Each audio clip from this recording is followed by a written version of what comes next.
How's it going, everyone? Let's convert KML to shapefile in QGIS. This is Guide to Everything. Let's get started. Basically, the first thing that you want to do is to just click on the layer option. In here, you want to add a vector layer. Of course, right after, we just want to look for the layer that we want to import. In my case, it's going to be inside Documents.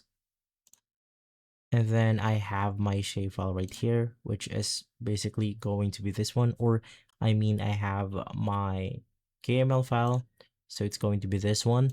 Let's click on open, click add layer, and basically here we have it.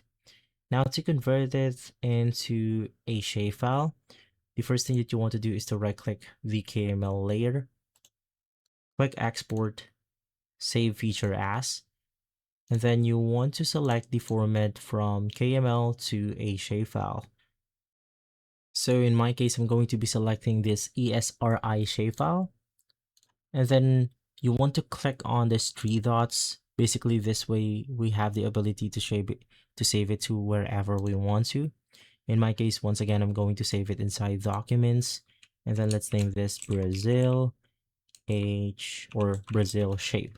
As you can see, it's now saved as .shp or shp capital, basically known as a shapefile. Let's click on save.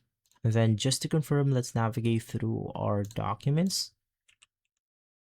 Let's look for the Brazil file.